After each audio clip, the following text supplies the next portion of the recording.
Suite au second thème de cette émission, la crise politique vue depuis l'étranger. Elle a parfois des airs de série Netflix. Bonne ou mauvaise série, nos correspondants en plateau nous le diront dans un instant. Mais avant cela, on va s'intéresser à Emmanuel Macron, un président qui tente de prendre un peu de hauteur sur la scène internationale. Mais est-ce vraiment efficace? Élément de réponse en images avec Jean Barrère. Lors du sommet pour la paix en Égypte, Emmanuel Macron s'est fait petit, au point d'être raillé par le président américain. J'aurais imaginé Emmanuel Macron prendre place derrière moi. Je n'y crois pas, tu fais profil bas aujourd'hui. Présent sous les projecteurs mais absent des prompteurs, alors qu'il n'est ce jour-là ni l'artisan du succès de Trump, ni en passe de résoudre la crise politique en France. Le président français évite les écueils, mais ne peut s'empêcher de répondre à une question sur le budget. C'est ce que nos compatriotes attendent pour eux-mêmes, c'est ce dont la France a besoin, c'est ce dont nos armées ont besoin, c'est ce dont le quotidien de nos Français ont besoin, et donc j'ai confiance dans l'esprit de responsabilité de chacun pour y arriver. Une distance avec la scène nationale, tant dans les mots que dans les kilomètres. Emmanuel Macron multiplie les déplacements à l'étranger depuis plusieurs mois et relègue au Premier ministre et au gouvernement le fardeau de la politique intérieure. Si le rejet de la motion de censure lui offre un répit, il n'en reste pas moins affaibli à l'étranger. La stabilité, je dirais, en surface, pour les pays étrangers, elle demeure. Par contre, tous ceux qui regardent la France avec plus de précision, et c'est notamment les voisins de Paris, eh bien, ils savent que la crise est profonde, ils savent qu'Emmanuel Macron est un président à bout de souffle, en quelque sorte, et par conséquent, les leçons, ou plus exactement les idées que pourrait émettre Emmanuel Macron dans les prochains mois, elles ne rencontreront sûrement pas l'audience et l'intérêt qu'elles rencontraient il y a quelques années. Emmanuel Macron veut encore jouer un rôle, notamment sur l'Europe et l'Ukraine, pour lesquels il s'est beaucoup investi. Il a obtenu de mettre au cœur du débat européen la défense de sa souveraineté. Alors que les frappes russes s'intensifiaient, Volodymyr Zelensky lui a demandé la semaine dernière l'envoi de missiles et de systèmes antiaériens. Selon lui, Moscou profite de toutes les brèches, y compris des crises intérieures, pour gagner du terrain. La crise politique affaiblit-elle la voix de la France à l'international? Emmanuel Macron est-il un président démonétisé vis-à-vis de ses homologues? On en parle avec la crème de la crème des correspondants internationaux. Bonjour les amis. Paolo Levi, vous êtes correspondant en France pour l'agence italienne ANSA, c'est l'AFP italienne. Exact, bonjour. Merci d'être avec nous. John Henley, bonjour. Bonjour. Vous êtes correspondant Europe du quotidien britannique de Guardian. Frédéric Arnould, bonjour. Bonjour. Vous êtes correspondant de Radio-Canada pour l'Europe. Vous avez signé le livre C'est aussi ça l'Amérique, c'est-à-dire aux éditions Québec Amérique. Anna Navarro Pedro, bonjour. Bonjour. Vous êtes correspondante de la presse portugaise à Paris. Et puis en duplex, on retrouvera aussi régulièrement Annika Joeres, correspondante en France du journal Die Zeit. Vous nous direz si vous comprenez quelque chose à ce qui se passe chez nous, car personnellement, c'est parfois un peu compliqué. J'aimerais qu'on commence juste par un diagnostic. On s'est interrogé sur le président démonétisé à l'international. Est-ce que vous diriez ça, vous, Paolo Levi? Est-ce que Emmanuel Macron, aujourd'hui, est un président affaibli? On verra peut-être les causes ensuite, mais déjà affaibli. C'est sûr que depuis la dissolution et donc cette Assemblée nationale désormais fracturée en 3 blocs qui rendent la France ingouvernable, cela a eu sans aucun doute un impact aussi sur l'image d'Emmanuel Macron. Je rappelle que selon la Constitution de la Ve République, le président français est peut-être l'homme le plus puissant de tout l'Occident après le président américain. Aujourd'hui, la situation parlementaire a un reflet négatif aussi sur cette image qui est un petit peu écornée, celle d'Emmanuel Macron, sur une sphère, dans un domaine, je veux le dire et le souligner, dans lequel Emmanuel Macron a été c'était quand même son domaine de prédilection, et où, dans la première phase de son mandat à l'Élysée, dans le premier quinquennat et aussi une partie du deuxième, il était quand même considéré très très fort. Emmanuel Macron, il a fait une chose incroyable, on ne cessera jamais de le remercier en Italie. Il a persuadé l'Allemagne à adopter le plan de relance en 2020 en introduisant pour la première fois une forme de mutualisation de la dette. Les Italiens ont été les premiers bénéficiaires. Ça nous a permis de repartir et ça, personne ne lui enlèvera jamais. Il a été, d'un point de vue européen, vraiment avec son discours de la Sorbonne, presque un prophète. Il faut voir peut-être d'où il part, Emmanuel Macron, parce qu'on dit une image écornée. Mais je crois savoir qu'il était assez populaire à l'international, Emmanuel Macron, chez nos voisins portugais, par exemple. Il était oui, il a eu beaucoup d'espoir il a suscité un espoir énorme en Europe, en France, mais en Europe aussi, au départ, 2017 déjà, plutôt. 2022, c'était un peu différent. Mais le problème, c'est que cette 5e République en France fait en sorte que tout est organisé autour d'une élection d'un seul homme, d'une seule personne, le président de la République. Et cela, le Parlement ensuite, c'est une élection pour lui confirmer que sa majorité. Ce qui fait qu'il y a un appauvrissement terrible de la représentation démocratique en France, qu'on place très haut la notion d'un homme providentiel. À l'étranger, on va derrière cette notion d'un homme providentiel aussi. Il l'a peut-être représenté un peu pour l'Europe, comme disait Paolo à un moment donné, mais on a vu aussi qu'après le discours de la Sorbonne, il y a peu de choses qui ont été concrétisées, c'est-à-dire qu'il n'y a pas une diplomatie qui a été derrière. Vous savez, on met quelque chose sur la table, ensuite il faut y aller, il faut travailler, il faut envoyer des diplomates, il faut avoir des contacts, il faut travailler tous les jours auprès des autres capitales. Ce n'est pas arrivé. C'est des espoirs qui ont été déçus. Des espoirs ont été déçus. Mais qui ne datent pas forcément de la crise politique, c'est ce que vous dites, de la crise politique. Ils ne datent pas forcément de la crise politique, mais cette crise politique a affaibli un peu son image. D'abord, il la garde un peu parce que c'est le seul Européen qui, face à Trump, semble encore avoir une petite capacité. Meloni, c'est différent, la présidente du Conseil italien, parce qu'elle a une bonne relation avec Donald Trump, mais face à Donald Trump, c'est le seul dirigeant européen qui semble encore aller au bras de fer. Alors, après, chacun décidera de ce résultat. On va vraiment développer tout ça, notamment au moment de parler de la diplomatie. Mais j'aimerais d'abord faire un tour de table avec nos amis qui sont ici présents et qui sont aussi en duplex. Vous, les Britanniques, comment vous analysez ce qui se passe aujourd'hui autour du président de la République française ? Écoutez, quand on parle d'Emmanuel Macron, et si oui ou non il a été affaibli, moi je ne suis pas complètement d'accord. Je pense que c'est évident qu'il est affaibli. Et que les dirigeants étrangers vont le regarder un peu d'un autre œil. Mais ça reste quelqu'un dont, je pense, la voix compte, surtout en Europe. L'autonomie stratégique, c'est lui en Europe. Soutien pour l'Ukraine, beaucoup. Reconnaissance de l'État de Palestine, etc. Ça reste quelqu'un qui a une véritable vision, surtout de l'Europe. Et une compréhension des enjeux géopolitiques qui reste quand même assez rare parmi les chefs d'État, certainement européens. Alors, précisément, on va prendre la direction de l'Allemagne, on va retrouver Annika Juarez. Annika, vous êtes d'accord avec ce qui vient d'être dit ? Emmanuel Macron a quand même encore une voix en Europe, il porte encore ?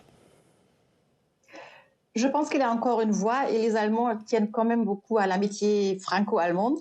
Mais c'est un autre sujet qui l'affaiblit actuellement, je pense, dans les yeux des Allemands, c'est la suspension de la réforme des retraites. Il y a peu des choses qui ont été autant suivies que la réforme des retraites en Allemagne, puisque, comme vous savez, nous, on part à la retraite à 67 ans. Donc les Allemands, ils étaient carrément un peu jaloux en se disant, bon, le peuple français, il n'accepte pas la réforme des retraites. Nous, on a avalé à 67 ans, il n'y avait aucun problème. Peut-être on a eu tort et il y avait un peu de jalousie. Donc, actuellement, finalement, la bataille a payé pour ceux qui ont été contre.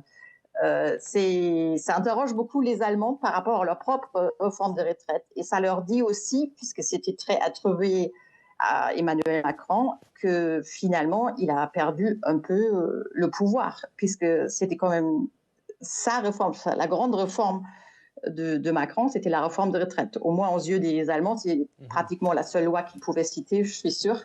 Ouais. Donc, qu'elle soit suspendue actuellement, c'est une grande nouvelle en Allemagne et je pense que ça affaiblit un peu l'image qu'avait Emmanuel Macron comme réformateur en Allemagne. Effectivement, on va reparler de la réforme des retraites, mais petite dernière phrase que j'aimerais vous soumettre. Frédéric, nos confrères de CNN parlent d'une présidence de canard boiteux. Vous reprenez ces mots ? Ouais, absolument. Oui, c'est le fameux lame dunk president. Donc, effectivement, c'est une fin de règne qui est obligatoire. De toute façon, il s'en va. Donc, mais le problème, c'est là, de quoi va-t-on se souvenir dans le fond ? On va peut-être juste se souvenir d'un président qui, malheureusement, parce que c'était un peu son objectif, c'était de barrer la route probablement à l'extrême droite. Ouais. Et c'est un président qui va présider probablement, si la tendance se maintient, à l'arrivée justement au pouvoir de l'extrême droite. Donc, est-ce que ce côté-là ne va pas être ce qui va rester le plus sur la mémoire, là, quand on écrira l'épitaphe de M. Macron, dans le fond, c'est un peu ça. Parce que, en fait, au Canada, il est toujours très respecté. Il y a une faconde, il y a une façon de parler qui est toujours soulignée vraiment au Canada. Parce que, bon, chez nous, au Canada, on a souvent un Premier ministre qui est bilingue et qui n'est pas toujours très habile dans les deux langues. Et on est le voisin d'un pays, d'un président qui a à peu près une liste de vocabulaire de 100 mots avec M. Trump. Donc là, quand on écoute M. Macron, c'est impressionnant. Il impose le respect. Après, on est en 2025. Je ne pense pas que c'est une formule qui marche très bien avec la montée des populistes. Là, c'est bien beau des grands discours, mais c'est moins sexy, on va dire. Ouais. Comment couvre-t-on la crise française ailleurs dans le monde ? On va voir ça avec Clémentine de Louise qui nous rejoint sur ce plateau. On va faire un tour du monde de la presse. Clémentine, rebonsoir Clémentine, avec un constat. Oui, les journalistes à l'étranger nous observent, la preuve ici en plateau, et parfois avec une plume acérée. Oui, la presse étrangère n'a pas été tendre avec nos représentants politiques. À peine nommé à Matignon, le quotidien suisse Blick surnomme le Premier ministre le kamikaze le cornu. Macron renomme le kamikaze le cornu sur un champ de ruines. Un soldat de retour à Matignon pour sauver les meubles de la 5e, peut-on lire aussi dans les colonnes du quotidien espagnol El País. Une mauvaise comédie digne d'un théâtre de boulevard pour le journal allemand Der Spiegel, qui ironise sur un scénario où l'amant secret qui avait été escorté vers la sortie revient par la fenêtre de la chambre.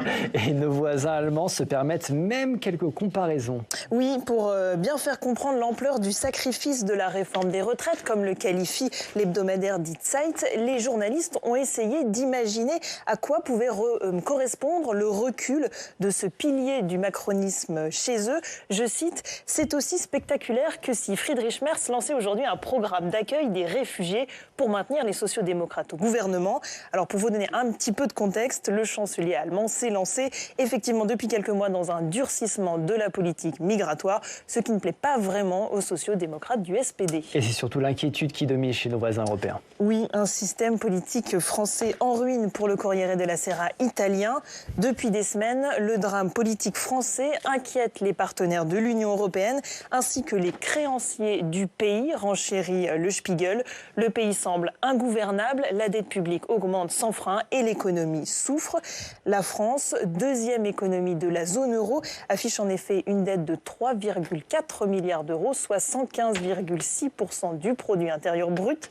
La présidente de la Banque centrale européenne, Christine Lagarde, a dit suivre de près la situation politique en France. Merci beaucoup Clémentine, merci pour toutes ces précisions. Je veux poser une question un peu, à dire brutale, comme ça. Est-ce que ça fait vendre de parler de la France ? Est-ce que ça intéresse vraiment vos publics respectifs ? Je ne sais pas qui veut... Pour la Grande-Bretagne, toujours. Oui. La France, ça vend en Grande-Bretagne. Pourquoi ? Parce qu'il y a une relation vraiment historique et très spéciale entre la Grande-Bretagne et la France. On parle toujours de meilleurs ennemis. C'est notre plus proche voisin, c'est le début de l'étranger. On est toujours fasciné par ce qui se passe en France. Et il y a aussi une envie, de se moquer surtout dans une certaine partie de la presse, notamment tabloïd, de faire un peu de French bashing. Et voilà, donc moi je dirais que la Grande-Bretagne regarde ce qui se passe en France actuellement avec une sorte de mélange d'effroi, mais aussi de délectation. C'est peut-être la même chose en Italie, je ne sais pas. C'est la même chose en Italie. Pour l'Italie, la France est un pays miroir. Vous devez savoir que très longtemps, pendant des décennies, dans l'imaginaire collectif italien, la France a été vraiment l'exemple de stabilité, de gouvernement solide qui pouvait gouverner pendant des années et mener à bien les réformes. Je me souviens, pendant des décennies, l'Italie doit prendre l'exemple de la France, regardez la France. Et aujourd'hui, d'un jour à l'autre, on découvre une Italie qui, paradoxalement, devient légèrement plus stable par rapport à la France. Ça, la France qui devient une sorte d'Italie. Donc ça, c'est le côté étonnement. Et après, il y a aussi le côté déception aussi, dans le sens que, comme nous vient de dire notre consoeur allemande, nous en Italie, mais je pense aussi au Portugal, je pense à l'Espagne, je pense à la Grèce, depuis 2010, pendant 15 ans, on a fait des efforts immenses pour ramener le déficit sous la barre de 3%, pour remettre un peu d'ordre dans les comptes publics. Et toutes ces injonctions, elles nous venaient de qui ? De Paris, de Berlin, qui, elle, avait décidé la règle de 3%. Et donc, nous, de façon un petit peu naïve, aussi dans un sens de communauté européenne, de fraternité, etc. Il y avait un sentiment d'injustice. On a fait des efforts incroyables. Et aujourd'hui, si Meloni peut se targuer d'une situation légèrement meilleure, c'est pas grâce à elle. Elle n'a pas la baguette magique, Meloni. C'est juste, elle prend les bénéfices de 10-15 ans d'efforts incroyables qu'ont fait les Italiens. Et le PLF, le budget sur lequel 3 premiers ministres français ont cogné la tête ces derniers mois, nous, on en a fait 15 d'affilée de ces PLF. Donc, à un certain moment, il faut aussi sortir du merveilleux monde d'Amélie Poulain. Je le sais que c'est dur, je sais que c'est difficile, mais les 30 Glorieuses sont terminées. Nous, on a fait le deuil de nos 30 Glorieuses en Italie. Les mathématiques, vous êtes la patrie de Descartes. Vous nous disiez que vous êtes le pays de la raison pure, mais en fait, vous êtes plus émotionnels que nous, les Italiens. Nous, à un certain moment, on a compris, bon, on a bâti nos systèmes sociaux. Quand il y avait une croissance à 8, 10, 15%, et aujourd'hui, il faut réduire la voilure, parce que si déjà on fait 1,5% de croissance, on ouvre des bouteilles de champagne, tellement c'est incroyable comme résultat. Donc les Français doivent sortir de ce déni de Alors réalité. vous faites un peu allusion à cette réforme des retraites, qui est donc exactement qui devrait être suspendue. Alors on s'est intéressé à l'âge de départ à la retraite dans vos pays respectifs. Ailleurs en Europe, au Royaume-Uni, vous partez à 66 ans. Vous me corrigez si c'est faux. En Italie, l'âge de départ à la retraite est de 67 ans. Exact. En Allemagne, d'ici à 2029, l'âge légal passera à 67 ans. Et au Portugal, c'est 66 ans, je crois. Et 8 mois. Et 8 mois. Annika Juarez, je me retourne vers vous. Vous parliez tout à l'heure de la réforme des retraites qui était observée de très près chez vous en Allemagne. Vous nous regardez avec envie ou avec dépit après cette suspension, cette annonce de la suspension de la réforme des retraites? Il y a les deux. C'est comme ici en France que les gens qui sont plutôt de gauche voient ça comme vraiment un énorme succès des syndicalistes et des partis de gauche, et les autres pensent pour la France, elle est ingouvernable, on ne peut pas la réformer, et comment c'est possible que le peuple veut pas une réforme qui est encore loin de l'âge de départ à la retraite de l'Allemagne. Ici, on parle même de partir vers 70 ans, c'est ce que les chrétiens démocrates voudraient, c'est dans les discussions de partir encore plus tard à la retraite qu'actuellement. Mais je pense que c'est quand même dans le peuple, parmi les travailleurs, il y a quand même une sorte de jalousie que les Français sont arrivés à s'épargner une départ très tôt comme ce n'était pas le cas en Allemagne. Anna, même question, comment c'est regardé au Portugal, toute cette séquence autour de la réforme des retraites? Est-ce qu'on comprend déjà toute la passion que mettent les Français autour de cette réforme? Nous sommes un pays de bon sens et de trouver toujours au moyen terme, vous voyez. Donc cette forme de passion, on la connaît des Français, mais on prend beaucoup de recul par rapport à la réforme des retraites. On a suivi ça, évidemment avec attention, mais sans trop y prêter trop d'attention non plus. Nous l'avions fait depuis longtemps, ça a pris du temps, ça n'a pas plu, pas plus qu'en France, mais ça a été fait sur la longueur, avec beaucoup de pédagogie, et adopté peut-être en 2005-2012, c'était le dernier décret de réforme des retraites qui a été adopté, donc c'était petit à petit, couche par couche.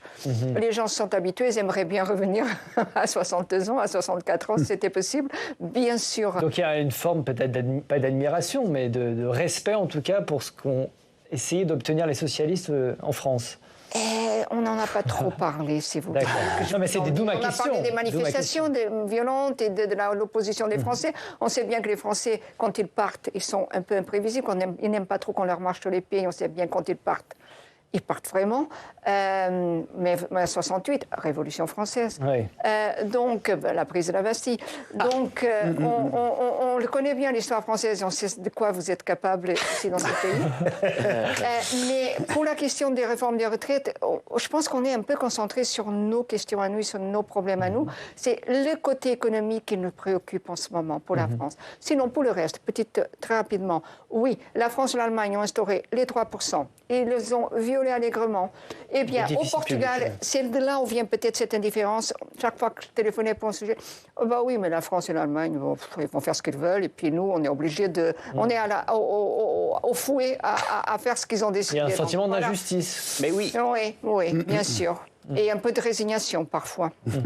Paolo, rapidement là-dessus, oui, ce sentiment d'injustice. Je suis d'accord. Après, remettre en ordre les finances publiques, c'est au bénéfice pas de Bruxelles, mais des futures générations. Parce qu'aujourd'hui, qu'est-ce qu'elle fait, la France? Elle ne fait que renvoyer cette dette colossale à ses enfants. Donc, si ce n'est pas les générations... C'est une forme d'individualisme, alors qu'il faudrait un pacte intergénérationnel. Nous, on l'a fait. Et en entendant parler, Anna, de la réforme au Portugal, j'ai pensé à notre ministre du Travail de l'époque, Elsa Fornero, qui a annoncé la réforme des retraites face caméra en larmes, tellement c'était dur.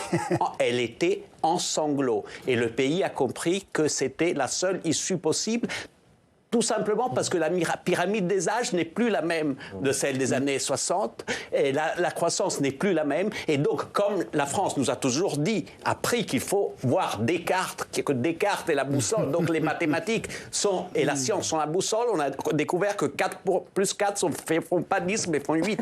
Et donc, les Français, aujourd'hui, ils cherchent de mettre un rond dans un carré. Ça ne peut pas rentrer. Pour revenir sur la réforme des retraites, John, vous qui vivez sur une île, on peut dire ça, au Royaume-Uni, on a l'impression, ou est-ce que vous avez l'impression que la France aujourd'hui est une île? Sur cette réforme des retraites, quand on voit... Alors vous partez à 66 ans. 66 ans et on va vers 67.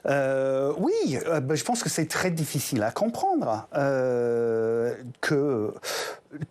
alors que tous les autres pays de l'Europe vont vers une retraite à un âge plus avancé. Tout le monde va partir à 66, 67, 68 ans et que c'est une évidence que c'est un système, l'ancien système de retraite un peu partout en Europe, c'était créé à une époque où on partait à la retraite à 62, 63 ans et 4-5 ans plus tard, on partait définitivement. Alors que maintenant, tout le monde va vivre 20, 25 ans de plus. Je veux dire, moi, c'est pour les Anglais qui sont, je pense, plutôt un peuple assez pragmatique. C'est très difficile à comprendre qu'en France, cette logique qui semble tellement évidente n'est pas acceptée. Et Frédéric, j'ai pas donné l'âge de départ à la retraite au Canada, c'est tellement compliqué que j'ai pas voulu le mettre dans l'infographie, mais c'est un peu, pas à la carte, mais il y a un système un peu particulier. En fait, c'est 65 ans, à partir de 65 ans. Il y a quelques années, il y avait eu un débat politique sur, on voudrait vraiment augmenter à 67, parce qu'effectivement, à chaque fois, le problème des retraites, c'est qu'on le met toujours en dessous du tapis, on en parlera plus tard, sauf qu'il y a une réalité qui s'impose de plus en plus. Je pense que même François Mitterrand, il y a bien longtemps, disait que, vous savez, à partir des années 2000, les autres qui vont me succéder vont être pris avec ce problème-là. Et donc, c'est une sorte de vache sacrée. Personne ne veut y toucher. Et nous, quand on voit ça du Canada, quand on voit la France, bon, ça y est encore. Alors qu'ils ont un filet social assez impressionnant. Il y avait la semaine de 33 heures à un moment donné. Il y avait le 13e mois. Là, qu'est-ce qu'ils veulent? Ils sont toujours dans la rue, toujours en train de se plaindre, toujours en train de faire la grève. Il n'y a rien qui fonctionne. Mais qu'est-ce que c'est ce bordel? De quoi ils se plaignent, dans le fond? Alors, donc, c'est un peu là ce regard, encore une fois, peut-être un peu de délectation, comme on le disait tout à l'heure. Mais c'est vrai, à un moment donné, ils se plaignent un peu trop, les Français, en tout cas, vu du Canada. Ils ont la ceinture et les bretelles. Donc ça fait beaucoup quand même comme protection, on va dire. La France qui entame son marathon budgétaire au Parlement dans les prochains jours, au cœur des débats notamment des économies à réaliser sur les dépenses de l'État. Le nouveau prix Nobel d'économie a évoqué ce sujet la semaine dernière et il met en garde. Écoutez-le. Je ne pense pas qu'on pourra faire 40 milliards d'économies. Je pense qu'on peut arriver à 25-30. Mais déjà, je pense qu'on peut. Et donc, il y a un certain nombre de choses qu'on peut faire, parce que ça redonnera à la France une crédibilité internationale et une voix en Europe, puisque si on doit mettre en œuvre le rapport Draghi, ça ne peut pas être l'Allemagne toute seule qui fait ça doit être l'Allemagne avec nous, et avec d'autres pays. Mais sans le tandem franco-allemand, rien ne peut se faire d'important en Europe. Donc, c'est très important que la France mette de l'ordre dans sa maison et montre qu'elle est capable d'atteindre une certaine stabilité politique et proposer un budget qui est raisonnable. Voilà pour ces mots de Philippe Aghion. Annika Juarez, je me tourne vers vous. Le couple franco-allemand, il en parlait il y a quelques instants, le couple franco-allemand est-il aujourd'hui menacé par notre situation politique et budgétaire ? Quand même un peu, parce que je pense que les Allemands, ils ont vraiment du mal à suivre, enfin même les professionnels de la politique, je dirais. Ils ont du mal entre deux premiers ministres qui chutent et un troisième qui démissionne mais qui revient 4 jours plus tard. Et maintenant, un gouvernement qui doit faire de la politique de l'opposition carrément, parce que dans le gouvernement, il n'y a pas une personne, ou peut-être une, deux, un peu cachée, qui était contre la réforme des retraites.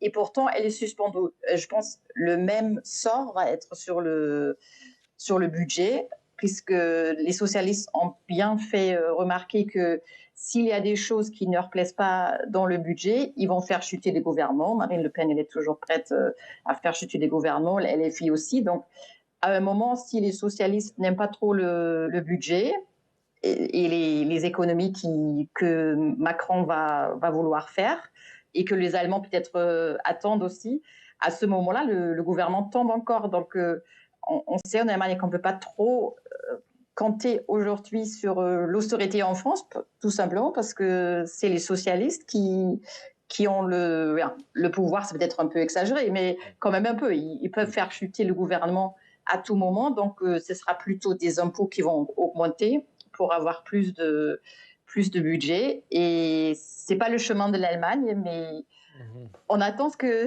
ça va donner. Mais c'est difficilement lisible, en fait, puisque nous, on a aussi d'autres systèmes politiques où on trouve des compromis. Là, ça pas trop le cas. Est-ce qu'on a vraiment besoin de compter sur la France ? Je parle en tant que Français, c'est-à-dire qu'on parle de couple franco-allemand. Mais aujourd'hui, les modèles en termes budgétaires, c'est vous, c'est les Italiens. Vous faites très très bien. Non, laissez tomber les modèles.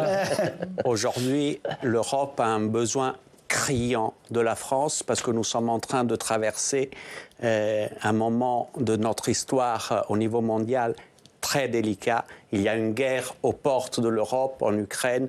Il y a des démocraties qui sont en pleine mutation. On le voit aux États-Unis, nos partenaires historiques aujourd'hui avec Donald Trump, qui ont changé. Il y a la Chine. Aujourd'hui, l'Europe a un besoin vital d'une France forte, stable, parce que sans la France, l'Europe n'existe pas. Vous êtes la deuxième économie de la zone euro, vous êtes un pays fondateur, vous avez indiqué depuis le début la voie à suivre pour cette merveilleuse aventure qui est celle de l'intégration européenne. On ne peut pas se permettre aujourd'hui en Europe d'être orphelin de la France. Donc il faut absolument que les Français se ressaisissent et on a besoin que la France indique la voie, exactement comme elle l'a fait de façon extraordinaire pendant la pandémie, avec la mise en exécution du plan de relance européen qui était une forme de fraternité européenne qui s'est mise en marche pour la première fois sous impulsion d'Emmanuel Macron et du discours de la Sorbonne de 2017.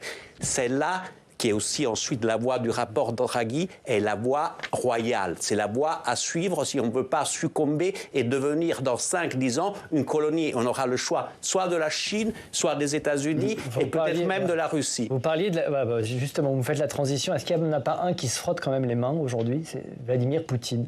Est-ce que quand il regarde cette instabilité politique de la France, qui rime aussi peut-être avec, disons, moins grande puissance de l'Europe, il se dit pas, chouette, il regarde avec des pop-corn, il regarde tout ça de loin avec un petit sourire. Mais c'est clair, mais oui, évidemment, lui, c'est un peu le semeur de chaos, il voit un petit peu ce qui se passe dans le fond avec, encore une fois, délectation, c'est le mot du soir.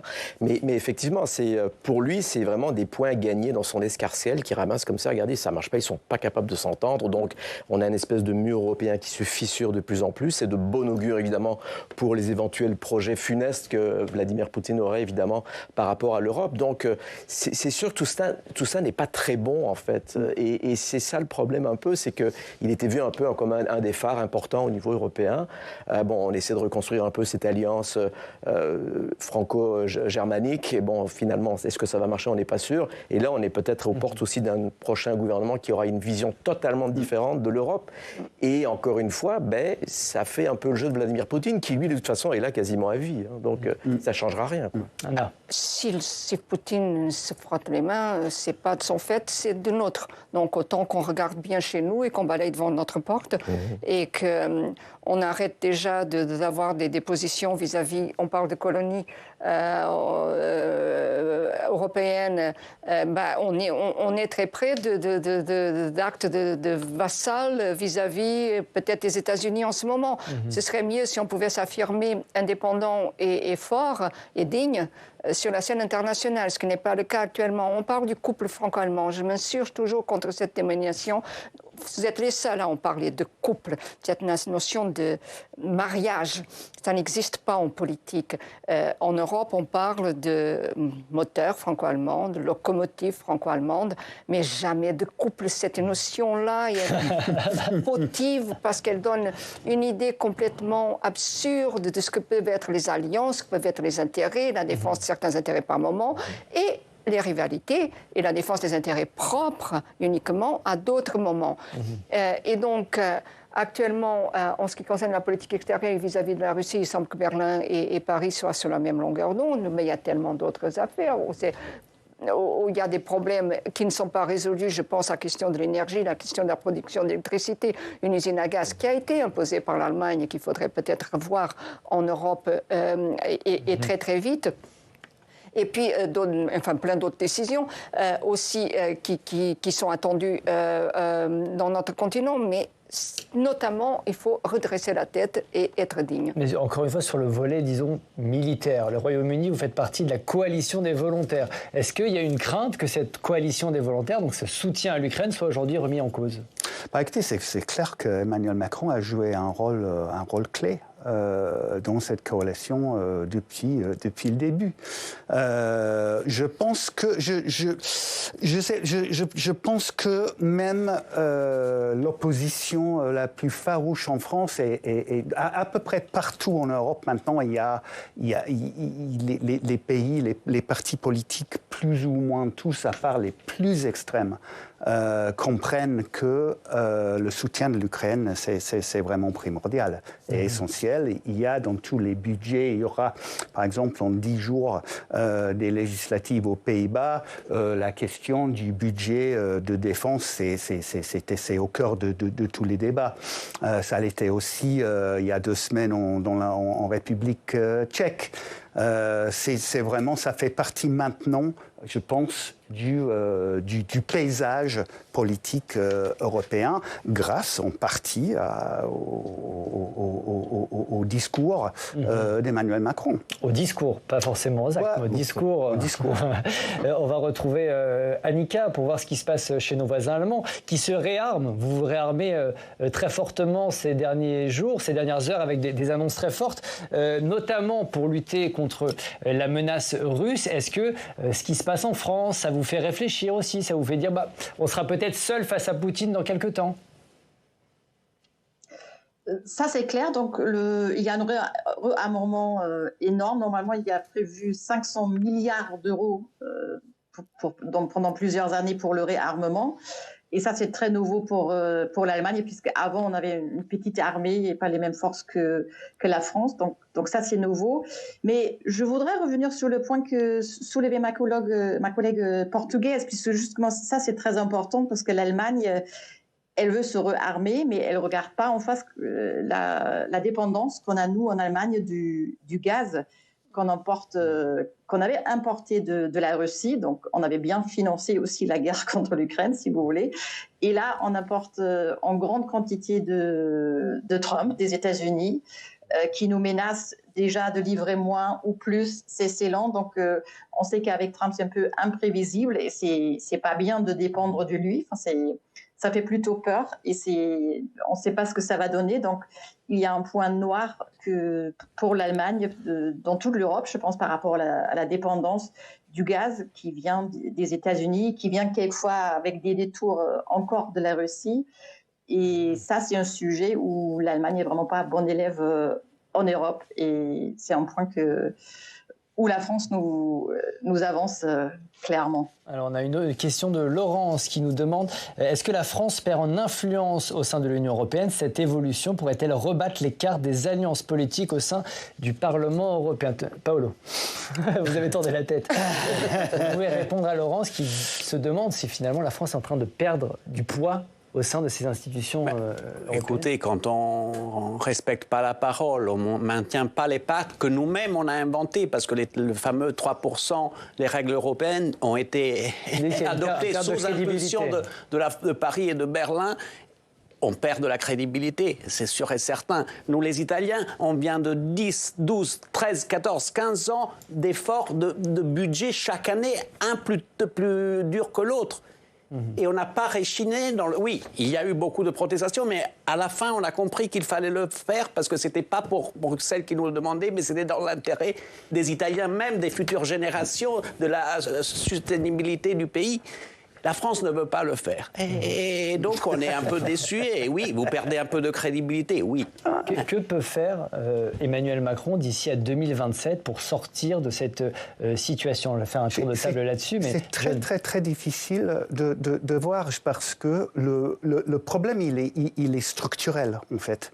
Je ne pense pas que les élections législatives vont forcément résoudre le problème parce que tous les sondages montrent que même si les autres partis vont perdre un peu et c'est que le RN qui va gagner, il y aura toujours plus de majorité, pas de majorité à l'Assemblée nationale. On pourrait même dire que même les élections présidentielles ne résoudrait pas forcément le problème parce que même si, comme indiquent les sondages, c'est Jordan Bardella ou Marine Le Pen qui gagnent le présidentiel, on peut très bien imaginer que les Français vont se réveiller le lendemain et dire on a élu une présidente de la République de l'extrême droite, on ne va pas lui donner le contrôle total. Donc voilà, on est dans un problème véritablement structurel et ce problème structurel, c'est que le régime, la Ve République, elle n'a pas été conçue